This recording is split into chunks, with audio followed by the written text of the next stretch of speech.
നമസ്കാരം. ലോകജനതയെ ഭീതിയുടെ നിഴലിലാക്കി ഈ നൂറ്റാണ്ടിലെ ഏറ്റവും വലിയ മഹാമാരിയായി മാറിയിരിക്കുകയാണ് COVID-19. ദിനംപ്രതി കുതിച്ചുയരുന്ന മരണസംഖ്യയും രോഗബാധിതരുടെ എണ്ണവും നെഞ്ചുടിപ്പ് കൂട്ടുകയാണ്. ഇത്തവണ ഇൻഫോടൈൽസ് പ്രേക്ഷകർക്ക് മുന്നിൽ അവതരിപ്പിക്കുന്നത് COVID-19 പശ്ചാത്തലത്തിലുള്ള കൗതുക വാർത്തകളും വിജ്ഞാനവുമെല്ലാം ഉൾപ്പെടുത്തിയ പ്രത്യേക പതിപ്പാണ്. പ്രിയ പ്രേക്ഷകർക്ക് സ്വാഗതം. ഇനി ഈ ആഴ്ചയിലെ ഇൻഫോടൈൽസ് വിശേഷങ്ങളിലേക്ക് പ്രവേശിക്കാം.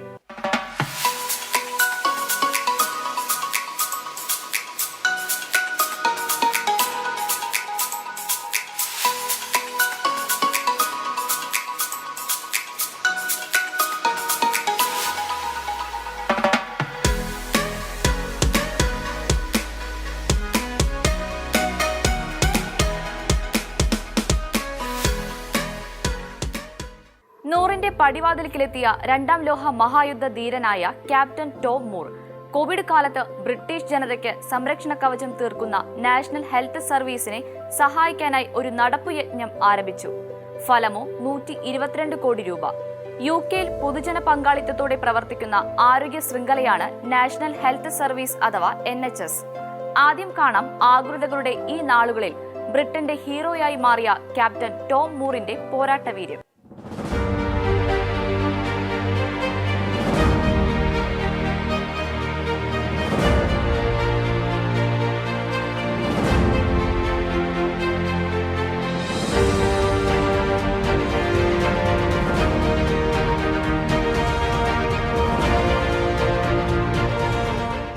NHSനെ സഹായിക്കാൻ 99-കാരനായ ക്യാപ്റ്റൻ ടോം മൂർ തന്റെ പൂന്തോട്ടത്തിലൂടെ നടന്നത് 100 തവണയാണ്.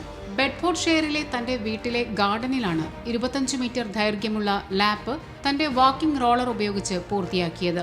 ക്യാൻസർ രോഗബാധിതനും ഇടുപ്പിന് ശസ്ത്രക്രിയ കഴിഞ്ഞിരിക്കുന്നവനുമായ ഒരു 100 വയസ്സുകാരന് 25 മീറ്റർ വലിയ അകലം തന്നെയായിരുന്നു. ഏപ്രിൽ 8-നാണ് ക്യാപ്റ്റൻ ടോം തന്റെ നടപ്പ് ആരംഭിച്ചത്.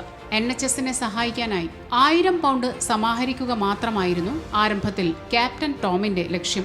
അതിന് തന്റെ 100ാം ജന്മദിനമായ ഏപ്രിൽ 30 വരെയാണ് അദ്ദേഹം സമയം കണ്ടത്. ക്യാപ്റ്റൻ ടോമിന്റെ 100ാം ജന്മദിനം പ്രമാണിച്ച് വാക്ക് ഫോർ ദ NHS എന്ന ടാഗ് ലൈനോടെ ആരംഭിച്ച ധനശേഖരണത്തിന് പ്രോത്സാഹനം നൽകിയത് മകൾ ഹന്നയാണ്.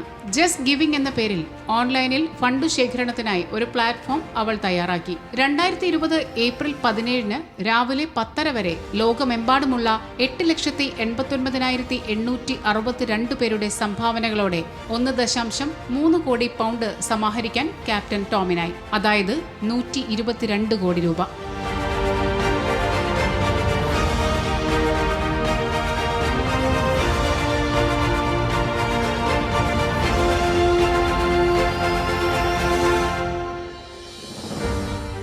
നൂറാം റൗണ്ട് പൂർത്തിയാക്കിയപ്പോൾ യോർക്ക്ഷയർ റെജിമെന്റിലെ 1ാം ബറ്റാലിയൻ ക്യാപ്റ്റൻ ടോമിന് വീട്ടിലെത്തി ഗാർഡ് ഓഫ് ഓണർ നൽകുകയുണ്ടായി. ഞാനൊരു ആഗോള പ്രതിഭാസമായി സ്വയം കരുതുന്നില്ല. സ്വന്തം പൂന്തോട്ടത്തിൽ കുറച്ച് ലാപ്പുകൾ പൂർത്തിയാക്കിയ ഒരു മുത്തച്ഛൻ മാത്രമാണ്. 100 റൗണ്ട് പൂർത്തിയാക്കിയ ശേഷം ക്യാപ്റ്റൻ ടോം പറഞ്ഞു, maybe I was the trigger of it to begin with, but not now. It's the National Health Service who are doing such a magnificent job for us all. That's where I think people are giving the money for the National Health Service, for our nurses and our doctors, and of all the backup service for the National Health. I mean, they're dealing with old people's homes, all having to be looked after, and they're looking after them so well. NHS സ്റ്റാഫിനായി 114 million സുരക്ഷിത ഗ്ലൗസുകളോ 5 million hospital ഗൗണുകളോ വാങ്ങാൻ സഹായമാകുമെന്ന് NHS അധികൃതർ പ്രതികരിച്ചു.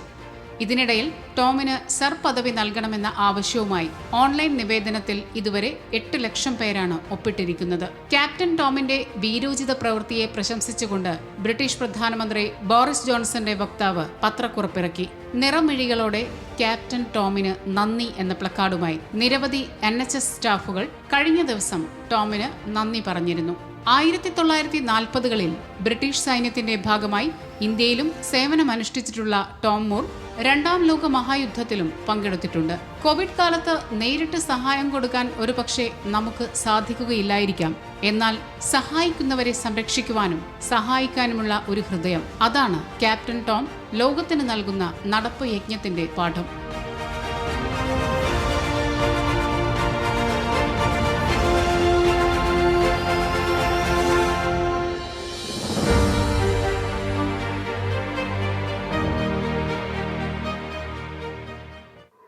Covid virus വ്യാപനത്തിനെതിരായ ഇന്ത്യയുടെ പോരാട്ടത്തിന്റെ ഐക്യദാർഢ്യം പ്രഖ്യാപിച്ച് Switzerland.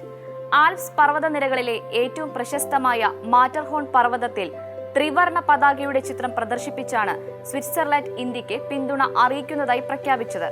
കോവിഡിനെതിരായ പോരാട്ടത്തിൽ എല്ലാ ഇന്ത്യക്കാർക്കും പ്രതീക്ഷയും കരുത്തും പകരുന്നു എന്നതാണ് പർവ്വതത്തിലെ ത്രിവർണ പതാക നൽകുന്ന സന്ദേശം.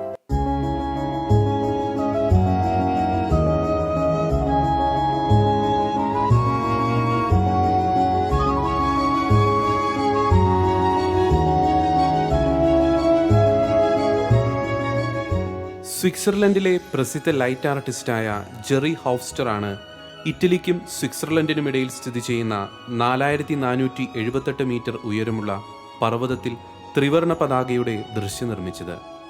ഇന്ത്യ കൂടാതെ മറ്റ് രാജ്യങ്ങളുടെ പതാകയും പർവ്വതത്തിൽ പ്രദർശിപ്പിക്കുന്നുണ്ട്. ലോകത്തെ ഏറ്റവും പ്രശസ്തമായ രാജ്യങ്ങളിലൊന്നായ ഇന്ത്യ കോവിഡ് വൈറസ് ബാധയ്ക്കെതിരെ ശക്തമായ പോരാട്ടമാണ് നടത്തി വരുന്നതെന്ന് സെർമത്ത് മാറ്റർഹോൺ വിനോദസഞ്ചാര സംഘടന ഫേസ്ബുക്കിൽ കുറിച്ചു. പർവ്വതത്തിൽ ഇന്ത്യയുടെ പതാക പ്രദർശിപ്പിച്ചതിലൂടെ രാജ്യത്തോട് ഐക്യദാർഢ്യവും പ്രഖ്യാപിക്കുകയും എല്ലാ ഇന്ത്യക്കാർക്കും പ്രതീക്ഷയും കരുത്തും നൽകുകയുമാണ് തങ്ങളുടെ ലക്ഷ്യം. പർവ്വതത്തിൽ പ്രദർശിപ്പിച്ച ത്രിവർണ പതാകയ്ക്ക് 1000 മീറ്റർ ഉയരമുണ്ടെന്നും വിനോദസഞ്ചാര സംഘടനയുടെ ഫേസ്ബുക്ക് കുറിപ്പിൽ പറയുന്നു.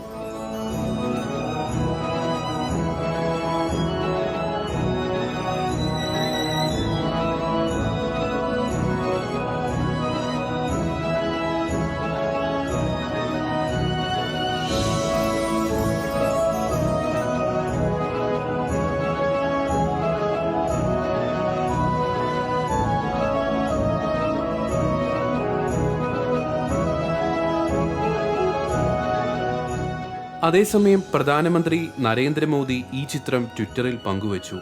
കൊറോണ വൈറസ് ബാധയ്ക്കെതിരെ ലോകം മുഴുവൻ പോരാടുന്നു എന്ന അടിക്കുറിപ്പോടെയാണ് പ്രധാനമന്ത്രി ചിത്രം പങ്കുവച്ചത്. ഈ മഹാമാരിയെ ലോകജനത ഒറ്റക്കെട്ടായി നേരിടും. സ്നേഹം, ദയ, പ്രതീക്ഷ എന്നീ സന്ദേശങ്ങളാണ് സ്വിറ്റ്സർലൻഡ് നമുക്ക് നൽകുന്നതെന്നും പ്രധാനമന്ത്രി പറഞ്ഞു. ഇന്ത്യയോട് ഐക്യദാർഢ്യം പ്രഖ്യാപിച്ച സ്വിറ്റ്സർലൻഡിന് ഇന്ത്യൻ എംബസിയും ട്വിറ്ററിലൂടെ നന്ദി അറിയിച്ചു.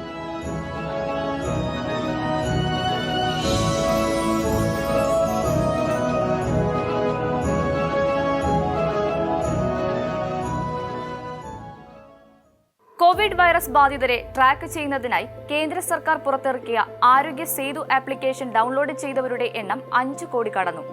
13 ദിവസത്തിനുള്ളിൽ 5 കോടിയിലധികം പേർ ഡൗൺലോഡ് ചെയ്തതോടെ ഏറ്റവും വേഗത്തിൽ ഏറ്റവും അധികം പേരിലേക്കെത്തുന്ന ആപ്ലിക്കേഷനായി ആരോഗ്യ സേതു മാറി.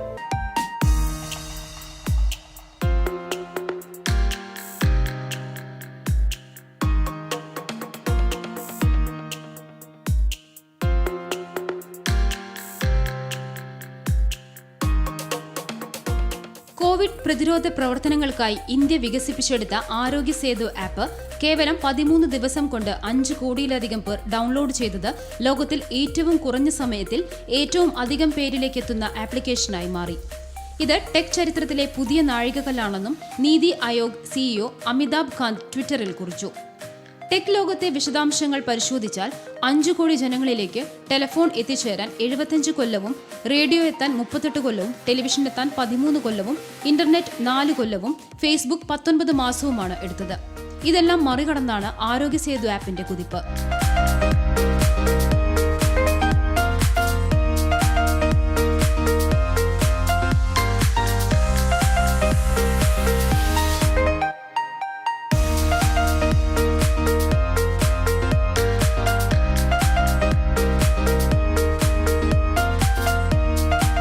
ഇലക്ട്രോണിക്സ് ഇൻഫർമേഷൻ ടെക്നോളജി മന്ത്രാലയമാണ് ഈ ആപ്പ് ഔദ്യോഗികമായി പുറത്തിറക്കിയത്.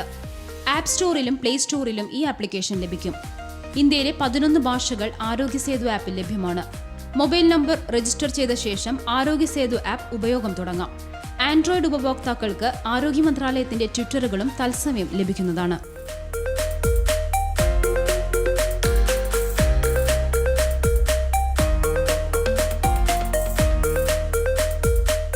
ലോക്ക്ഡൌണിൽ പട്ടിണി ഉണ്ടാകാതിരിക്കാൻ അരി ATMകൾ സ്ഥാപിച്ച് വിയറ്റ്നാം. അർഹതപ്പെട്ടവർക്ക് സൗജന്യമായി അരി നൽകുന്നവയാണ് 24 മണിക്കൂറും പ്രവർത്തിക്കുന്ന ഈ അരി ATMകൾ. ഒരാൾക്ക് ഒരു തവണ 1.5 കിലോ അരി വീതമാണ് നൽകുക. പരമാവധി പേർക്ക് ഈ സംവിധാനം പ്രയോജനപ്പെടുത്താൻ വേണ്ടിയാണ് ഇത്. ഹോച്ചിമിൻ സിറ്റിയിലെ സംരംഭകനായ ഹോങ് ടുവാൻ ആങ് ആണ് ഈ അരി ATM-ന്റെ സൂത്രധാരൻ.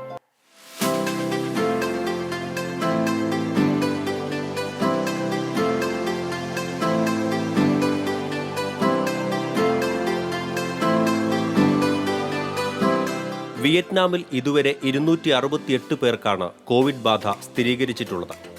ഒരു മരണം പോലും രേഖപ്പെടുത്തിയിട്ടുമില്ല. എങ്കിലും മാർച്ച് 31 ആരംഭിച്ച ലോക്ക്ഡൌണിൽ ജനജീവിതം സ്തംഭിച്ചിരിക്കുകയാണ്. കോവിഡിനെ തുരത്താൻ വീടുകളിൽ അടച്ചിരിക്കുമ്പോഴും സാധാരണക്കാർ പട്ടിണിയാവില്ലെന്ന് ഉറപ്പുവരുത്തുകയാണ് വിയറ്റ്നാം നഗരങ്ങളിൽ പലയിടത്തായി സ്ഥാപിച്ചിരിക്കുന്ന അരി ATM-കളിലൂടെ.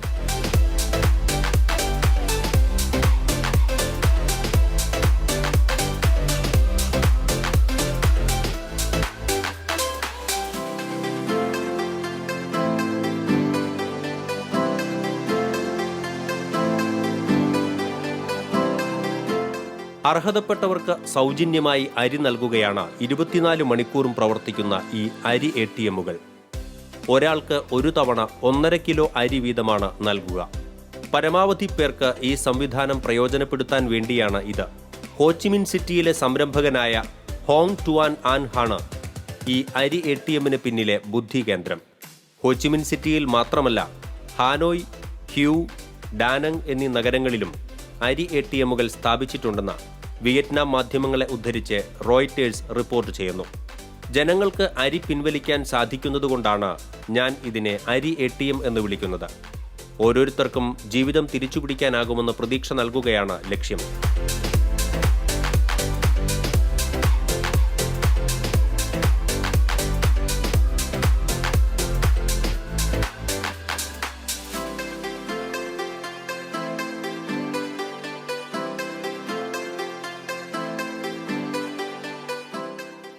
വിശ്വവിഖ്യാത ചിത്രകാരൻ റാഫേലിന്റെ അവർണ്ണനീയമായ കലാസൃഷ്ടികൾ വെർച്വൽ ടൂറുകളിലൂടെ അവതരിപ്പിക്കുകയാണ് ഇറ്റാലിയൻ കലാലോകം.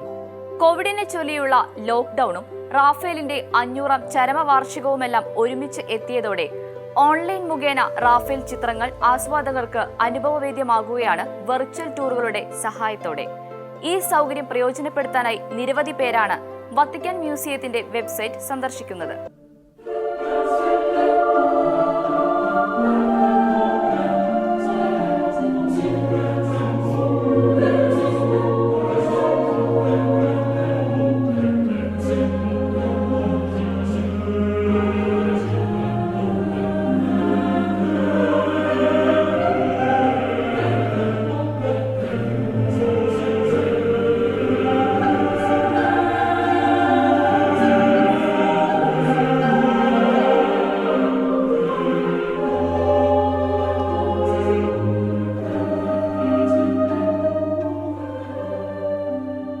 റോമയിലെ ക്യുറീനയിലാണ് ഇത്തരം പ്രദർശനങ്ങൾ നടക്കുന്ന പ്രധാനമായ ഒരിടം. റാഫേലിന്റെ രചനകൾ 13 മിനിറ്റ് ദൈർഘ്യമുള്ള വീഡിയോയിലൂടെ അവതരിപ്പിക്കപ്പെടുന്നു. റാഫേലിന്റെ കൃതികളുള്ള 10 വ്യത്യസ്ത മുറികളാണ് ഒരുക്കിയിരിക്കുന്നത്. കാഴ്ചക്കാർക്ക് പൊന്തിഫിക്കൽ കൊട്ടാരത്തിലെ റാഫേലിന്റെ 4 മുറികളും കാണാൻ അവസരമുണ്ട്.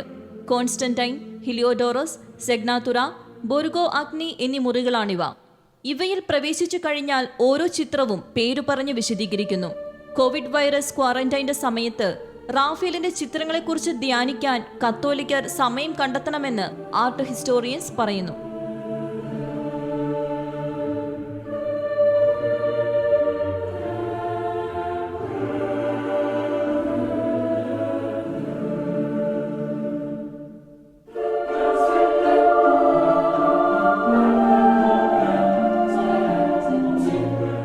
റാഫേലിന്റെ മുറികൾക്ക് പുറമെ വത്തിക്കാൻ മ്യൂസിയങ്ങളിലുള്ള 54 ഗ്യാലറികളും ഉൾപ്പെടുത്തിയിട്ടുണ്ട്. ഇതിൽ ഒന്ന് 1930കളിൽ ആരംഭിച്ച ചിത്ര ഗ്യാലറിയാണ്. ഇവിടെ അദ്ദേഹത്തിന്റെ ഏറ്റവും പ്രശസ്തമായ രചനകളിൽ ഒന്നായ രൂപാന്തരീകരണം പ്രദർശിപ്പിച്ചിട്ടുണ്ട്. ചിത്രകല ആസ്വാദകർക്ക് ജീവസുറ്റ വർണ്ണങ്ങളും നാടകീയ ഊർജവും ഈ രചനകൾ പകർന്നു നൽകും. യാത്രാ വിലക്കുകൾ നിലനിൽക്കുമ്പോഴും സൗന്ദര്യം എങ്ങനെ പ്രസരണം ചെയ്യാമെന്ന് കാണിക്കുകയാണ് 500 വർഷങ്ങൾക്കിപ്പുറം റാഫേലിനെ സ്മരിക്കുന്ന ഈ വെർച്വൽ എക്സിബിഷൻ. 1483 ഇറ്റലിയിലെ ഉർബിനോയിലാണ് റാഫേൽ ജനിച്ചത്. പോപ്പ് ജൂലിയസ് രണ്ടാമന്റെയും പോപ്പ് ലിയോ 10-ാമന്റെയും കാലങ്ങളിലായി 1508 മുതൽ 1520 വരെയായിരുന്നു റാഫേൽ ചിത്രരചനയിൽ ഏർപ്പെട്ടിരുന്നത്. 1520 ദുഃഖവെള്ളിയാഴ്ചയായ ഏപ്രിൽ 6 മരണമടയുമ്പോൾ അദ്ദേഹത്തിന് വെറും 37 വയസ്സ് മാത്രമേ പ്രായമുണ്ടായിരുന്നുള്ളൂ.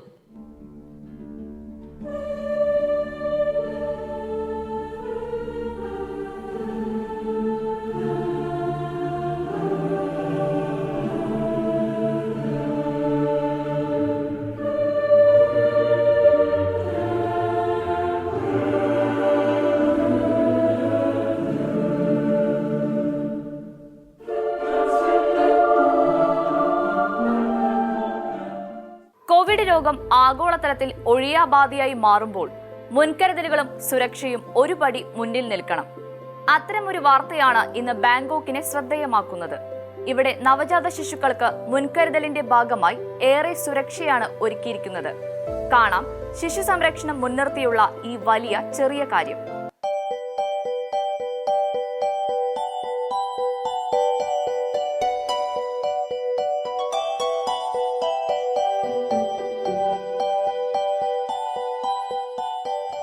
നവജാത ശിശുക്കളെ COVID-19 നിന്നും രക്ഷിക്കാൻ ഫേസ് ഷീൽഡുകൾ നിർമ്മിക്കുകയാണ് ബാങ്കോക്കിലെ ആശുപത്രികൾ. ഫേസ് ഷീൽഡുകൾ അണിഞ്ഞ നവജാത ശിശുക്കളുടെ ചിത്രങ്ങൾ ഇപ്പോൾ സമൂഹ മാധ്യമങ്ങളിൽ ട്രെൻഡാണ്. സെൻട്രൽ തായ്ലൻഡിലെ പൗലോ ആശുപത്രിയിലെ നഴ്സാണ് ചിത്രങ്ങൾ പങ്കുവച്ചത്.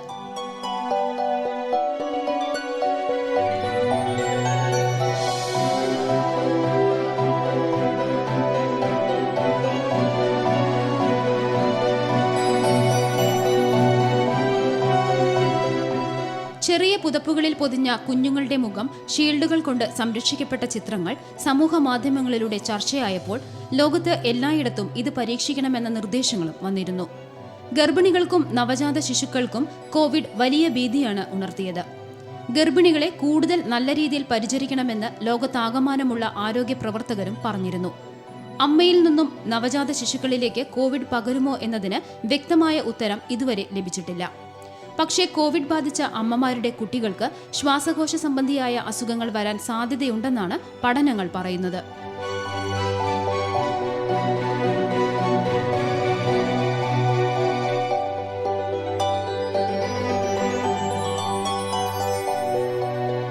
പ്രമുഖ ഓൺലൈൻ വീഡിയോ സ്ട്രീമിംഗ് പ്ലാറ്റ്ഫോമായ നെറ്റ്ഫ്ലിക്സ് പുറത്തിറക്കിയ പാൻഡമിക് ഡോക്യു സീരീസ് കോവിഡ് കാലത്ത് വീണ്ടും ശ്രദ്ധേയമാകുന്നു. വൈറസ് ആഗമനത്തോടെ ലോകം അഭിമുഖീകരിക്കുന്ന നെടുവീർപ്പുകളുടെ കാണാക്കാഴ്ചകളാണ് പാൻഡമിക്കിലൂടെ പറയുന്നത്. 2020 ജനുവരി 22 ഈ ഡോക്യു സീരീസിന്റെ ആദ്യ ട്രെയിലർ സോഷ്യൽ മീഡിയകളിൽ എത്തിയത്. 100 years ago, a deadly influenza virus infected hundreds of millions of people, somewhere in the order of 50 to 100 million deaths. COVID-19 ലോകത്താകമാനം ആളിപ്പടരുന്നതിന് മുന്നേ തന്നെ വൈറസ് പശ്ചാത്തലത്തിൽ പുറത്തിറങ്ങിയ നെറ്റ്ഫ്ലിക്സിന്റെ പാൻഡമിക് എന്ന ഡോക്യു സീരീസ് വീണ്ടും ലോകശ്രദ്ധ ആകർഷിക്കുകയാണ്. ലോകം ഇന്ന് അനുഭവിക്കുന്ന ദുരിതങ്ങളും വേദനകളും മുൻകൂട്ടി കണ്ടതിന് തുല്യമായ ആവിഷ്കാരമാണ് ട്രെയിലർ കാണുന്ന പ്രേക്ഷകരെ കാത്തിരിക്കുന്നത്. അതിമനോഹരമായ ഷോട്ടുകളാൽ സമ്പന്നവുമാണ് pandemic. This vaccine could eradicate influenza as we know it. The problem's so widespread, the World Health Organization is calling the refusal. ലോക ജനതയുടെ ആദിയും ഒറ്റപ്പെടലും ദൈനംദിന ജീവിതത്തിലുണ്ടാകുന്ന സ്തംഭനവും വൈറസിനെതിരെയുള്ള മുൻകരുതൽ നടപടികളുമെല്ലാം ആദ്യ കാഴ്ചയിലൂടെ ഏവർക്കും വ്യക്തമാകും വിധമാണ് പാൻഡമിക് ഒരുക്കിയിരിക്കുന്നത്. വൈറസ് മൂലം ഭവിച്ച ആഗോള പ്രതിസന്ധിയുമെല്ലാം ഇതിൽ കാണാനാകും. Pandemic is going to start. We just don't know where or how, but we know it will. That poses an existential threat to us as a species. Covid ബാധയിൽ ന്യൂയോർക്കിലെ ആശുപത്രികൾ നിറഞ്ഞു കവിയവേ ആരോഗ്യ പ്രവർത്തകർക്ക് ആശ്വാസമായി അമേരിക്കൻ നാവികസേനയുടെ ചലിക്കുന്ന ആശുപത്രിയായ USNS കംഫർട്ട് ന്യൂയോർക്ക് തീരത്തെത്തി. 1000 പേരെ കിടത്തി ചികിത്സിക്കാൻ സൗകര്യമുള്ള ഈ കപ്പലിൽ കോവിഡ് രോഗികൾ ഒഴികെയുള്ളവർക്ക് ചികിത്സ ലഭ്യമാക്കും. കാണാം തീരമണഞ്ഞ USNS കംഫർട്ട് ന്യൂയോർക്കിന്റെ അകത്തള സൗകര്യങ്ങൾ.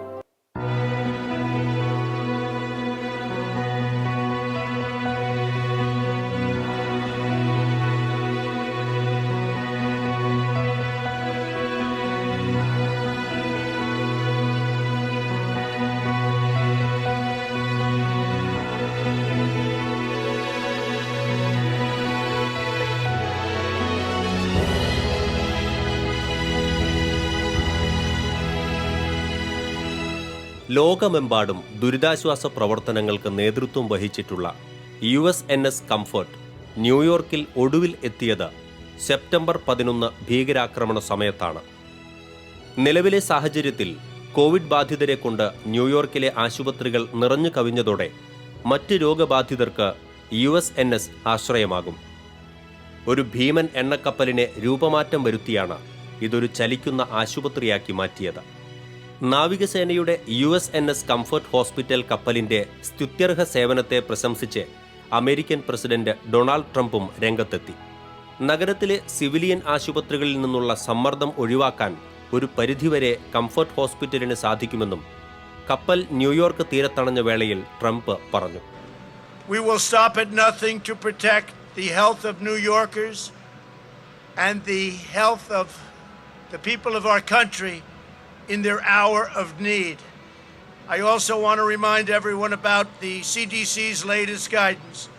If you are from the New York metropolitan area and you travel elsewhere, we need you to self-quarantine for 14 days to help us contain the spread of the virus. And I am now considering, and we'll make a decision very quickly, very shortly, a quarantine, because it's such a hot area of New York, New Jersey, and Connecticut.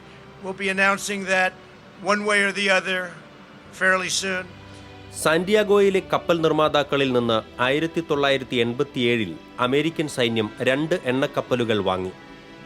കംഫർട്ടിന്റെ സഹോദരിയായ USNS മേഴ്സിയെ പടിഞ്ഞാറൻ തീരത്താണ് വിന്യസിച്ചിരിക്കുന്നത്. 10 നില കെട്ടിടത്തിന്റെ ഉയരവും 3 football സ്റ്റേഡിയങ്ങൾ ചേരുന്ന വലിപ്പവും ഉള്ള കപ്പലിന്റെ പരമാവധി വേഗത മണിക്കൂറിൽ 32.35 കിലോമീറ്ററാണ്. 2000 പേരെ വഹിക്കാനുള്ള ശേഷിയുമുണ്ട്.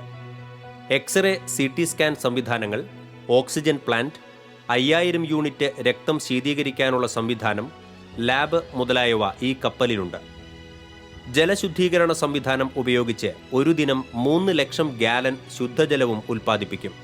കപ്പലിൽ ഇതുവരെ 8700 രോഗികളെ പരിചരിച്ചിട്ടുണ്ട്. 2100 തവണ ഹെലികോപ്റ്ററുകൾ ലാൻഡ് ചെയ്തിട്ടുണ്ട്. 337 ശസ്ത്രക്രിയകളും പൂർത്തിയാക്കിയിട്ടുണ്ട്. ന്യൂയോർക്കിൽ എത്തുന്നതിന് മുൻപായി USNS കംഫർട്ടിന് വിർജീനിയയിലെ നോർഫ്ലിക്കിൽ അറ്റകുറ്റപ്പണികൾ ഉണ്ടായിരുന്നു. ആഴ്ചകൾ വേണ്ടിയിരുന്ന അറ്റകുറ്റപ്പണി അമേരിക്കൻ സേനയിലെ എഞ്ചിനീയർമാർ 8 ദിവസം കൊണ്ട് പൂർത്തിയാക്കി.